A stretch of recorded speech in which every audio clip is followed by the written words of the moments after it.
Hello everyone, welcome back to my channel, or welcome if you're new here. Today I want to discuss an issue that has marred my mind for many years. A kind of internal dispute that is very real for many others and not just myself. However, I do feel that it burdens the artist, the intellectual, the generally perceptive individual with greater intensity. You could call it the existential battle between good and evil, the question of morality, the battle between sacred and secular. And I would like to channel this conversation through two works by Friedrich Nietzsche. His sensational The Birth of Tragedy, and his later more prudent attempt at a self-criticism, a direct response to what he called or described as the dubious birth of tragedy. This video will be a little bit more personal than my other videos, and it's meant to act as an open dialogue with whoever chooses to watch this video. So I ask you all right now to please comment how you feel, your experiences, your insights. I'm going to ask a more direct question much later in the video, so stay tuned. I was never a normal person. I feel that even as I exited the womb, I felt that the paradigms of regular life never suited me, and nor has advice from normal people ever aided me. To be strange and perceptive has definitely been a blessing and a curse. Really, as I see it, there are those who have a limited capacity for life and those who have an endless capacity for it. The individual who has an endless capacity for life, an individual such as myself, would be the perfect candidate for what Nietzsche called the artist god. The artist god is the initiate or disciple of his or her own god.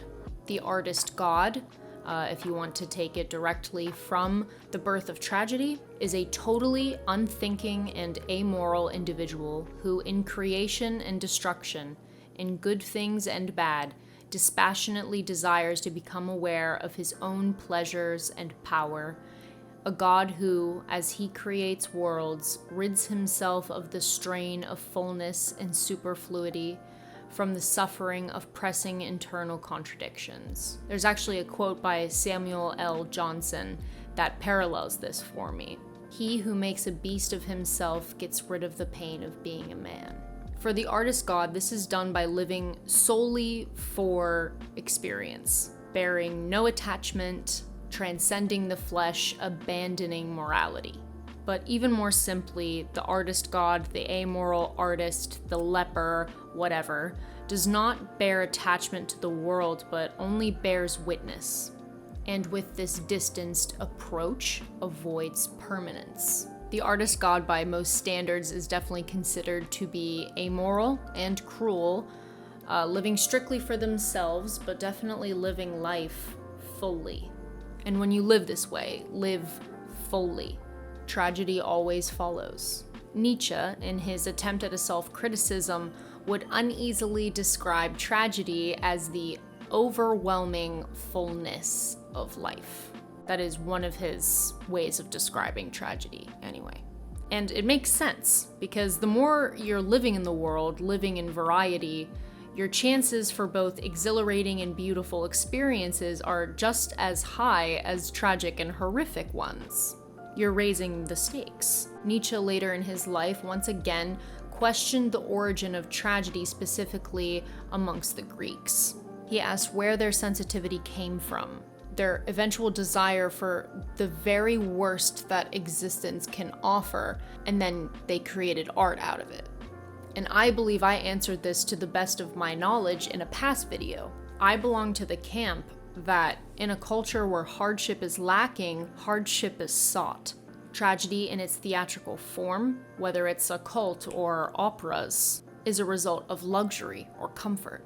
And tragedy is as much of a consequence as it is a gift derived from living as an artist god. This fact undoubtedly belongs in the conversation about tortured artists and muses. These troubled, unruly spectacles of humankind, always having the best time and the worst, just an endless parade of extremes.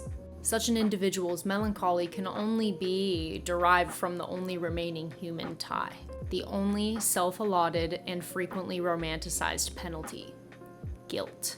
In The Birth of Tragedy, Nietzsche explains, "With this heroic push of the individual into the universal, with this attempt to stride out over the limits of individuation and to wish to be oneself a world being, man suffers in himself the contradiction hidden in things. That is, he violates the laws and he suffers. Every artist god must suffer his or her condition." This is where I believe the infatuation and rosiness around melancholia comes from. In this case, melancholy is seen as a necessary hardship and even a silent badge of honor for the artist, because with this guilt, with this suffering, comes infinite beauty, an absolutely necessary exchange, and in a way, a kind of penance. Now, to someone who is not normal, this life is appealing and deeply alluring.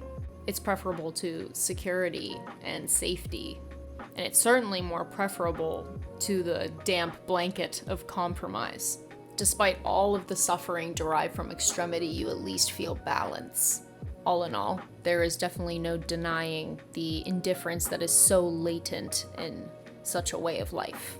Nietzsche believed at the time of writing The Birth of Tragedy that artistic and aesthetic achievement was the sole purpose of human life. It was the only valid goal, just as Richard Wagner had. He also believed that the temperament of such an individual, which he described as pessimism, was beyond all good or evil, because they were in pursuit of the divine. This is where the controversial idea that artists, whether it's a painter, a muse, a scientist, should be excused from judgment, and their art free of any moral or ethical biases. And I second this notion. I mean, these people are literally propelling civilization into the future. We must condone them for that. I do, however, strongly question the sustainability of such a lifestyle, as most members of this group or cult, I guess, do not live long, and their potency, if anything, exhausts very quickly. When I toy with the idea of good and evil, with the moral person and the immoral artist, I question really if either lifestyle can be labeled as right or wrong, whether one way of life is correct, because they both inform one another. There is not one without the other. Can they not both be lived and learned from? In his self-criticism, Nietzsche scolds himself at using his rage towards the pitfalls of Christianity and its implementation as a way to justify nihilism and pessimism, the artist-god lifestyle, to create a way of life that is strangely simultaneously encouraging the living of life through an escape from it. And so with Nietzsche's doubts and regrets on his philosophical musings from so long ago, the aesthete in me contemplates, the artist in me broods. I think of the definitions of life, of morality. I think of my reward systems, what is worthwhile, what is worth my time. I face the very big question, a question I will now ask you as well.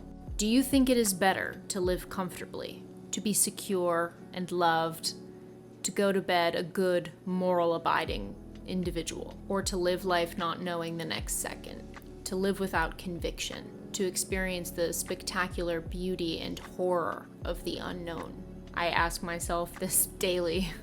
For Nietzsche, the good, moral life was one that was soiled by Christianity and its favoritism of heaven and its rejection of life on earth.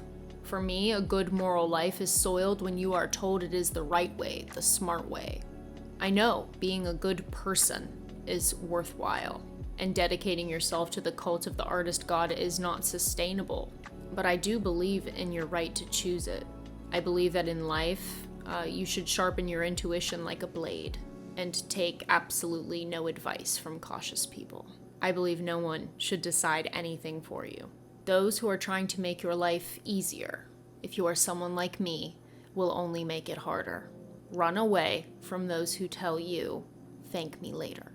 If you choose either path, the path of the artist god or the moral individual, make that decision for yourself. For those like me who are not normal, I say fly astray if that's what you desire. And even if you do return to the flock, you'll be content in knowing that it was you who made that choice. Heavy things, heavy things. That's the end of this video. I already said it in this video a few times, but please comment, share your thoughts. Sorry this video was late. Stuff's happening. Please leave a like. Please subscribe if you have not already. Tell your friends about my channel. Turn on the bell for notifications. And yeah, I'll see you guys next week. I'm pretty sure. Bye.